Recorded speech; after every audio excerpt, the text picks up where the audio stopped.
नमस्कार दोस्तों, मैं दीपेंद्र सिंह राठौड़। आप सभी का स्वागत है आज के वीडियो में। और आज हम डिस्कस करने वाले हैं राइट टू रिपेयर बिल के बारे में। आप में से बहुत सारे लोग हैं जिन्होंने राइट टू फ्रीडम सुना होगा, राइट टू इक्वलिटी सुना होगा, बहुत सारे राइट्स के बारे में पढ़ा होगा। एक नया बिल भारत सरकार लेके आने वाली है जिसका नाम होगा राइट टू रिपेयर, और हम सब के लिए बहुत इंपॉर्टेंट होने वाला है। तो आज हम देखेंगे कि राइट टू रिपेयर है क्या और हमें इससे क्या फायदा होने वाला है। ठीक है, तो देखिए, हाल ही में भारत सरकार ने एक कमिटी बनाई है। कमिटी का काम क्या होगा?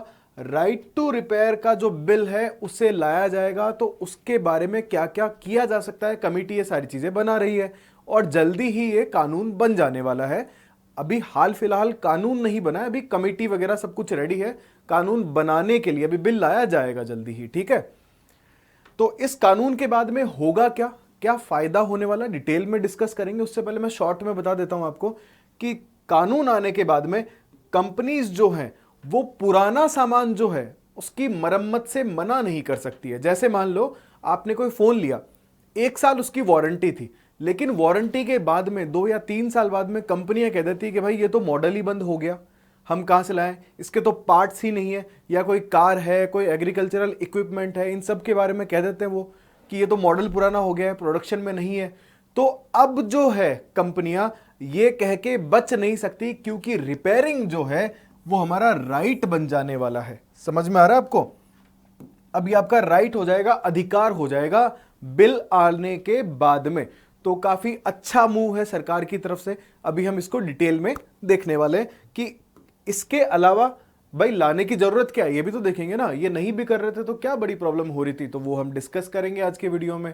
और ये ई वेस्ट वगैरह ये सब कितनी क्या प्रॉब्लम इनसे क्रिएट हो रही है। ठीक है, तो चलिए शुरू करते हैं कि पहली बात, जो राइट टू रिपेयर बिल आएगा तो इस रिपेयर के अंदर कौन कौन से प्रोडक्ट जो हैं वो शामिल हो जाएंगे, आप किन किन चीजों को क्लेम कर सकते हो कि हाँ ये राइट टू रिपेयर के अंदर आते हैं।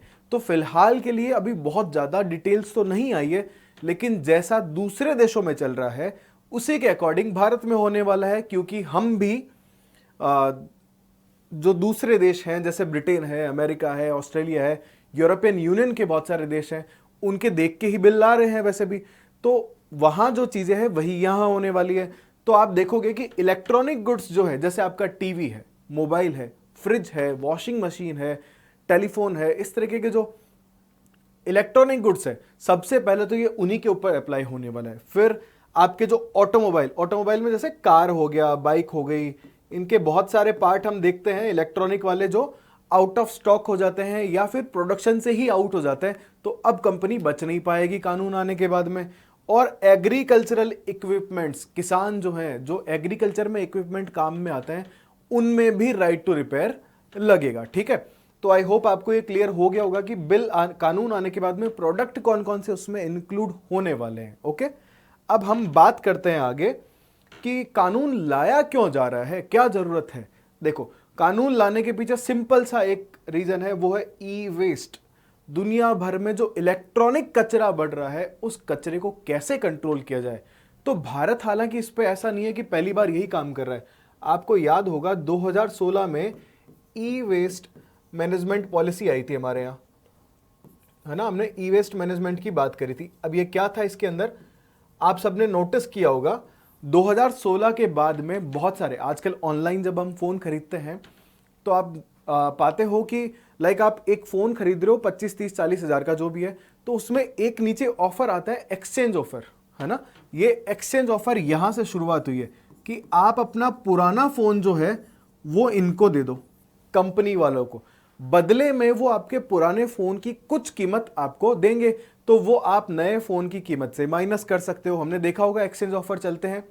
ये हमारी ई वेस्ट मैनेजमेंट पॉलिसी थी, उसी के बाद से ही ये हुआ है। तो इससे हो क्या रहा था कि आप अपना पुराना फोन दे रहे थे तो उसको रिसाइकल किया जा रहा था, उसको रिपेयर किया जा रहा था, रिफर्बिश्ड के नाम से फिर से फोन बिकता है मार्केट में, है ना। तो अभी तक तो ये चल रहा था, लेकिन सरकार चाहती है कि ई वेस्ट को और कम किया जाए। क्योंकि देखो आप, कितना बड़ा डेटा है, दुनिया भर में 6 करोड़ टन ई वेस्ट हर साल आ जाता है। ये लगभग है 19-20 का डेटा लगभग 80 करोड़ टन के आसपास है, तो हमने एक मोटा मोटा राउंड फिगर में ले लिया कि भाई 6 करोड़ टन, और ये हर साल बढ़ता ही जा रहा है, 2-3-4% हर साल बढ़ जाता है, ठीक है। और अकेले भारत में अगर आप देखोगे, सिर्फ भारत में, तो हर साल का 10 लाख टन कचरा हम फैला रहे हैं। कचरे का मतलब मेरा यहां पे सिर्फ ई वेस्ट से है, इलेक्ट्रॉनिक कचरे से लेना देना है, 10 लाख टन। तो कानून की जरूरत तो थी कि कैसे भी करके इसको कम किया जाए, क्योंकि रिसाइकल हम उतना नहीं कर रहे हैं। इस पूरी दुनिया का जितना भी कचरा है उसमें से ओनली 20% से थोड़ा कम, 18 से 20% के आसपास रिसाइकल होता है, उससे ज्यादा नहीं होता। तो दूसरा एक काम यह किया जा सकता है कि कुछ ऐसा कानून लाया जाए कि लोग चीजों को बार बार रिपेयर करवाए।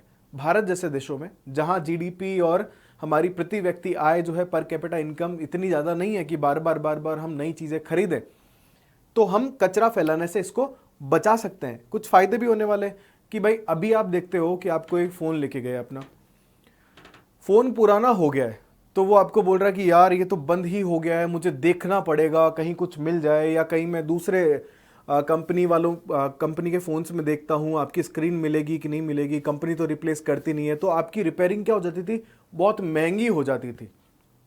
अब इससे क्या होगा कि कंपनी, भले ही आपका फोन 5 साल हो गया हो पुराना, कंपनी को रिपेयर करना पड़ेगा। मतलब एक लीगल बाउंडेशन रहेगी। हो सकता है कुछ टर्म्स में, कुछ कंडीशन में इनको 10 साल रखा जाए कि भाई 10 ईयर तक पुराना, मान लो कोई गाड़ी का मॉडल है या कुछ भी है तो 10 साल पुराने तक, या टीवी है, फ्रिज है। मोबाइल फोन तो 10 साल पुराना काफी आउटडेटेड हो जाता है, लेकिन टीवी, फ्रिज, वॉशिंग मशीन और कार, इन सब के मामले में 10 साल कोई बहुत बड़ा नंबर नहीं है ना। समझ में आ रहा हो आपको?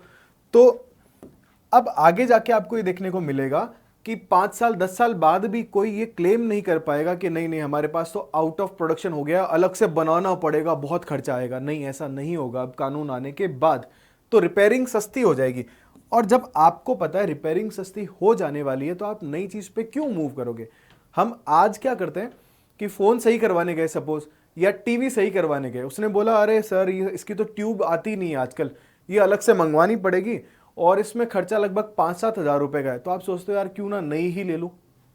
लेकिन कानून आने के बाद में कंपनियों को प्रोडक्शन जारी रखना पड़ेगा, वो उनकी हेडेक है, हमारी नहीं रहेगी। तो रिपेयरिंग सस्ती हो जाएगी, तो आप नई चीजें लेना कम प्रीफर करोगे। तो इलेक्ट्रॉनिक वेस्ट जो है ऑटोमेटिकली कम हो गया, ठीक है, एक बड़ा फायदा ये। दूसरा कि कुछ खास मॉडल बंद करने के बाद रिपेयरिंग की सुविधा देनी पड़ेगी, चाहे कंपनी ने वो मॉडल बंद कर दिया हो। ये फायदा हमें बड़े गुड्स में जरूर होने वाला है। हम देखते हैं कि मोबाइल और ये सब तो इंसान ठीक है 2-3 साल में बदल ही लेता है, लेकिन फ्रिज हो गया, फ्रिज एक बार घर में आता है तो 10 साल 12 साल तो चलता ही है। टीवी है और है, तो ऐसी चीजें जो है भले ही कंपनी ने बंद कर दी हो, लेकिन उनको रिपेयरिंग की सुविधा तो देनी पड़ेगी। और एक चीज और है कि कंपनियां जानबूझ के क्या करती है कि किसी भी प्रोडक्ट को ऐसा जटिल बनाती है कि हर कोई रिपेयर ना कर पाए, ताकि आप बार बार नया खरीदो।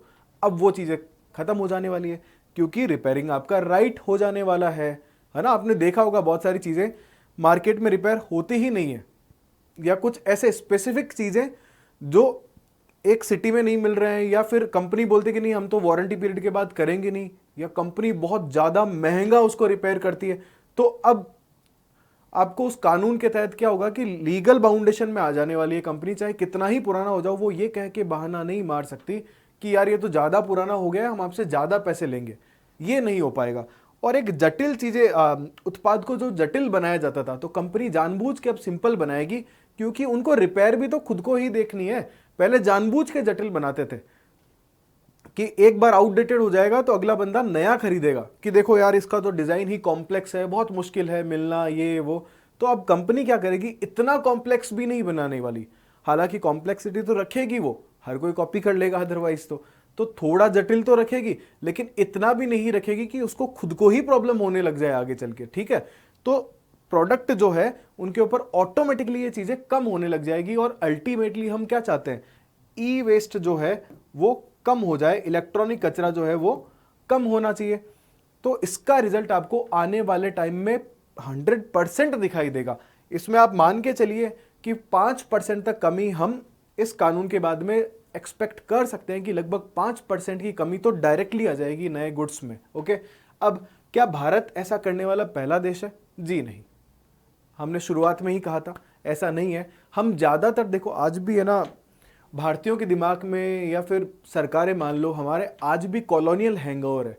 हम अंग्रेजों की गुलामी वाले पीरियड से निकले नहीं है। हम वो चीज़ें जल्दी लेके आते हैं जो पश्चिम के देशों में आ गई है या यूरोप के देशों में आ गई है, वो हमारे यहाँ बहुत ईजिली अडॉप्ट हो जाती है।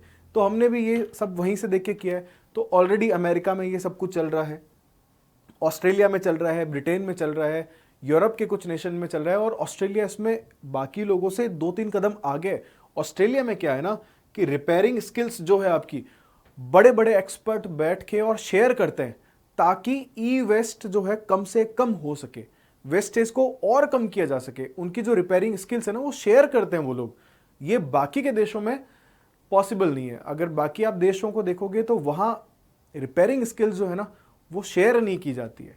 ठीक है, तो ऑस्ट्रेलिया इस मामले में बड़ा यूनिक है, और ये बाकी देशों में भी होना चाहिए कि भाई रिपेयरिंग स्किल्स जो है उनको शेयर किया जाए। बट बड़ी कंपनीज इसको खतरा मानती है खुद के लिए, कि वो मानते हैं कि भाई अगर हम ये बता देंगे कि हमारे प्रोडक्ट को रिपेयर कैसे करना है, कानून कहता है कि एक मैनुअल निकालो, एक यूजर बुक दोगे कि कैसे रिपेयर होगा, ये होगा, तो अगर ऐसा कुछ हो जाएगा तो उनकी जो टेक्नोलॉजी है या उनका जो नॉलेज है वो तो आम लोगों तक पहुंच जाने वाला है। तो उनका कहना भी ठीक है कि भाई फिर तो हमारे हाथ में रहेगा ही क्या। तो फिलहाल भारत में कानून आपको यही मिलने वाला है कि आपने जिस कंपनी से खरीदा है आपको रिपेयरिंग वो कंपनी ही प्रोवाइड करवाएगी। हाँ, अमेरिका में 2021 में आपने देखा होगा, इसके लिए बड़ी बात चल रही थी कि भाई बड़ी बड़ी कंपनियां जो है उनके प्रोडक्ट अब कहीं से भी रिपेयर करवाए जा सकते हैं। वहां ये बात चली थी 2021 में। भारत में अभी ये नहीं होने वाला है, अभी भारत में उसी कंपनी से करवाना पड़ेगा। ठीक है ना, तो वहां ये चीजें अलग है। ब्रिटेन में भी हाल ही में मिला है कि आप रिपेयरिंग जो है किसी भी प्रोडक्ट की रिपेयरिंग किसी और से भी करवा सकते हो, और वो कर भी सकता है लीगली। फिलहाल हमारे यहाँ ये चीजें नहीं होगी, मे भी आगे हो जाए। ठीक है, तो भारत में अब इसकी जो है शुरुआत होने वाली है, और बहुत अच्छा मूव मैं समझता हूं ये होने वाला है, क्योंकि ई वेस्ट जो है उससे बहुत प्रॉब्लम होती है। कैसे, आप सबने देखा होगा लाखों लाखों टन ई वेस्ट हम लोग फेंक देते हैं, मिट्टी का उपजाऊपन खत्म होता है। जैसे मान लो एक बैटरी है, बैटरी फेंक दी हमने, रिसाइकल किया जा सकता था या रिपेयर किया जा सकता था, फेंक दिया हमने, तो उसके अंदर कुछ ना कुछ ऐसे केमिकल्स होंगे जो प्रॉब्लम क्रिएट करेंगे। मतलब हर बार हमारी नदियों में जाएंगे, मिट्टी में जाएंगे, आसपास के वातावरण में फैलेंगे, तो बीमारियां भी हो सकती है। कोई दूषित पदार्थों के लगातार कांटेक्ट में है तो कैंसर होने के खतरे हैं, गर्भपात के खतरे हैं, आपको न्यूरोलॉजिकल डिसऑर्डर हो सकता है, स्किन की बीमारियां हो सकती है, बहुत सारी दिक्कतें हैं। तो जितना ई वेस्ट में कमी उतना ही हमारे लिए फायदा रहेगा इसमें। और पानी में जाएगा, देखो ये फोटो आप देख रहे हो, ऑब्वियसली कोई नदी रही होगी एक टाइम पे, एक नाला रहा होगा, उसकी हालत देखो आप, पूरा इसको भर दिया है कचरे से। किसने? हम लोगों ने, इंसानों ने। इंसान होते हैं कचरा फैलाने वाले। जानवर जो है ना, जिनको हम लोग वैसे जानवर बोलते हैं, वो लोग ज्यादा साफ सफाई नेचर में बिलीव करते हैं। हम लोग हर चीज ह्यूमन के अकॉर्डिंग करते जा रहे हैं। तो ये ऐसा नजारा होगा। अब भले ही आप यहां से कचरे को हटा लो, लेकिन पानी तो प्रदूषित हो गया, मछलियां मरने वाली है। तो जो पानी के अंदर के जीव हैं या फिर जो वन्य जीव है, उनके ऊपर इसका असर पड़ेगा सीधा सीधा।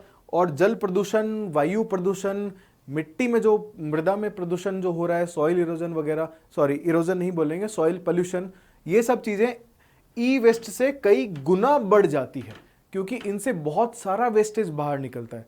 तो भारत सरकार अगर राइट टू रिपेयर लेके आती है तो इसका बहुत बड़ा पॉजिटिव इंपैक्ट आपको दिखाई देगा, और हमें फायदे इसके काफी होने वाले हैं। हाँ, डायरेक्टली नहीं दिखाई देंगे, लेकिन रिपेयरिंग वाले मामले में आपको फायदा दिखाई दे जाएगा कि रिपेयरिंग सस्ती हो जाएगी, या एटलीस्ट उसी पैसे में कंपनी बाउंड हो जाएगी कि एक टाइम के बाद में कंपनी ये नहीं कह पाएगी कि यार हमने तो प्रोडक्शन बंद कर दिया, इससे कोई फर्क नहीं पड़ता।